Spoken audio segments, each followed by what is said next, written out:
बिस्मिल्लाहिर्रहमानिर्रहीम। आप देख रहे हैं views with news to you.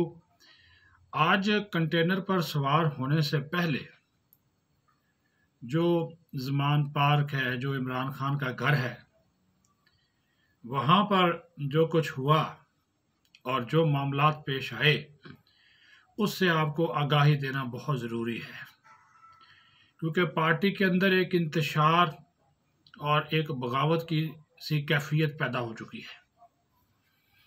और इमरान खान के इस इजलास के दौरान जो हुआ, वाकफान हाल कहते हैं कि उसका अंजाम भी अच्छा नहीं था, कि लोग उठकर चले गए। शाह महमूद कुरैशी, शफकत महमूद, असद उमर, उन्होंने वो पसंद नहीं किया जो कल आर्मी चीफ के हवाले से और DGISI के हवाले से कहा गया, नाराबाजी करवाई गई और कहा कि ये जो हम नफ़रतों के बीज बो रहे हैं, इसका हमें नुकसान होगा, ऐसा मत करें। खान साहब कहते हैं कि नहीं, इससे फ़ौज और इस्टेब्लिशमेंट ISI दबाव में आएगी, हमारी बात मानेगी, आप देख लीजिएगा। तो जब उन्होंने भारतीय मीडिया के वो क्लिप्स दिखाए खान साहब को, जिसमें वो जश्न मना रहे हैं, खुशियां मना रहे हैं, तो फिर खान साहब के मुंह में ज़बान नहीं थी, कुछ बोलने की हिम्मत नहीं थी कि भारतीय मीडिया कह रहा था कि 10 साल भी ये वज़ीर आज़म बन जाए तो हमारे तो बल्ले बल्ले, ये शख्स कि जो काम हम सालों में नहीं कर सके, वो शख्स ने एक दिन में कर दिया। क्या काम? ISI का खात्मा करना, ISI को नीचा दिखाना, ISI के अज़ाइम नाकाम बनाना। ये भारत की कब ख्वाहिश नहीं रही, कि ये वाहद ISI है जिसने हमेशा भारत के अज़ाइम नाकाम बनाए।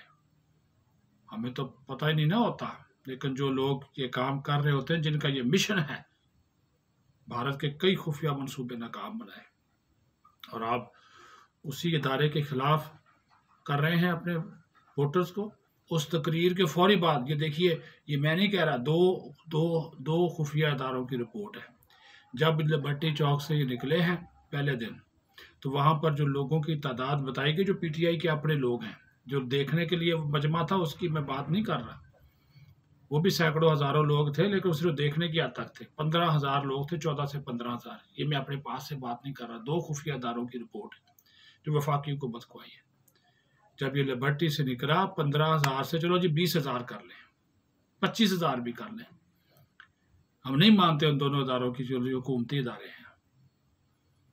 लेकिन जब जिसने ये तकरीर की DGISI के हवाले से, और उसको इंतहाई तौहीन अमेज़ अंदाज में मुखातब किया, फ़ौज पाकिस्तान के सरबराह के हवाले से फिर इंटरव्यूज़ दिए, उसके बाद वो तादाद 7 से 8,000 रह गई।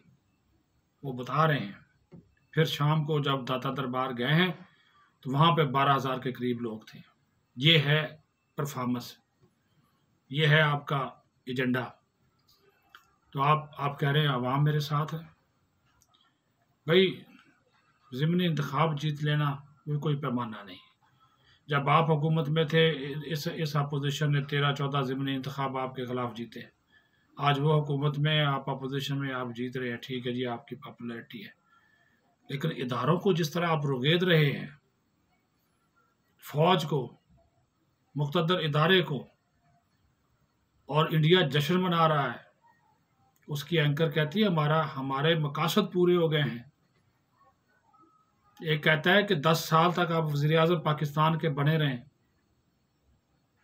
उनकी सुर्खियाँ देखें, ISI को लताड़ दिया, पाक फ़ौज के पीछे पड़ गए, इमरान खान और फ़ौज आमने सामने आ गए। क्या मतलब इसका? ये आपने मौका फराहम किया, जिस भारत को पाकिस्तान को मैली आंख से देखने की जरूरत नहीं हुई, जिसको हमने हमेशा मुंह तोड़ जवाब दिया, जो हमारा रवायती दुश्मन है, उसको आज जरूरत आपकी वजह से हुई कि हमारी फ़ौज और ISI के खिलाफ बात कर रहा है। खान साहब, उस इजलास में लोगों ने आपसे कहा, और आप आगे से कह रहे हैं जी ठीक है। और एक और वीडियो भी है, असद उमर जो कंटेनर पे कर रहे हैं उसकी आवाज़ बंद कर दी गई कि करा दी गई। वहाँ पे भी झगड़ा हो रहा था कि खान साहब ये बात नहीं करें, फिर आपने वो बात की, आप बाज नहीं आए। आज सुबह फिर आपको कहा गया निकलने से पहले कि ऐसी तकरीर मत कीजिएगा, ये नुकसान देगी।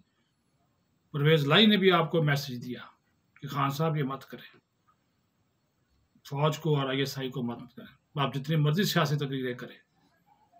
उसी परवेज लाई, वही परवेज लाई आपको प्रोटोकॉल दे रहा है, सरकारी वसाइल आप इस्तेमाल कर रहे हैं। ये नज़र आ रही है, देख जितनी भी आप फुटेजेस उठा के देख रहे हैं उसमें हर चीज़ वाजे है। अपने पास से मैं कुछ नहीं कह रहा।